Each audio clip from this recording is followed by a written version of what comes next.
So it's a Saturday morning and the chicken are all waiting for their food. So what I got here is their food.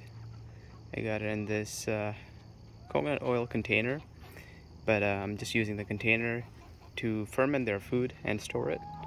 So what I have in here is cracked corn, wheat bran, and some of the chicken feed, the Purina chicken feed. It's the non-layer feed because I got some roosters in the mix too, so I'm gonna go ahead and give it to all of them. So let's check out what happens. So as you can tell, they're all waiting by the door for me to open it up. So I'm gonna go ahead and open it and make sure they don't get up. All right, come on, let's go back in. Come on, don't go out.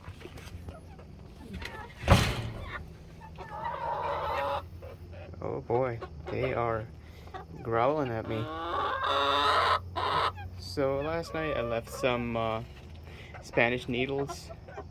It's a type of wheat in there.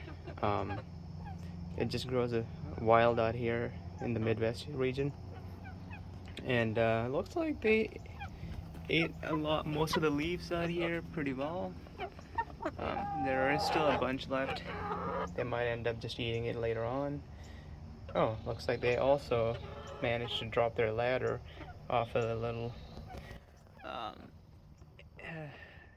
ledge that I had on there. So I'm gonna go ahead and put that back in. But first, it's feeding time. So that's their feeding tray right there.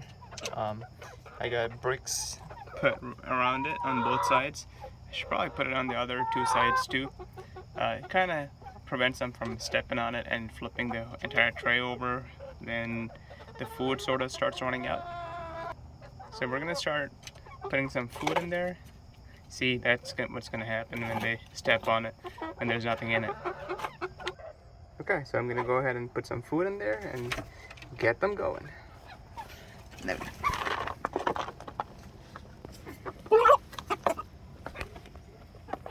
Oh my goodness, look at that. Okay. I just gave them 1 cup full, but I'm gonna give them more. So this way they are not gonna try to snatch it from my hand. Okay, I'm gonna give them some food here. Usually I would put it in with a cup, but since I'm recording with one hand, this is the easier way to do it.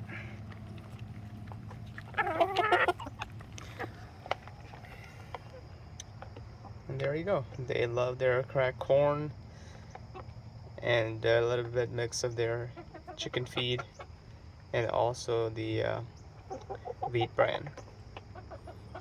So I usually tend to soak it up overnight so it can start fermenting a little bit, and they seem to enjoy that really well. And look at that coat on our Rhode Island red.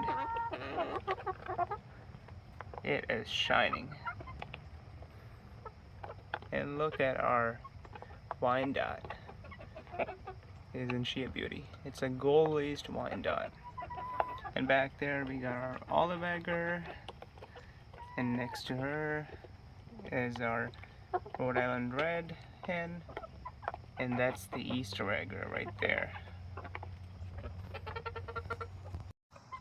So this is our second food tray for our chicken, and I decided to go ahead and put a brick on top of it.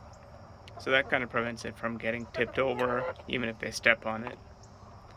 So it kind of works out. It gives them slots on both sides they can eat from, just like that. It is a little inconvenient, but it prevents them from stepping into the food and scratching on it and turning over the container and making a mess everywhere.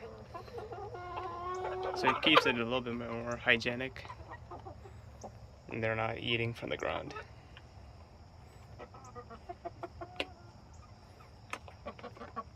And that's our second container back there. We got a couple of folks in there too. So I'm gonna go ahead and fill it back up a little bit more so they got some food for the rest of the day.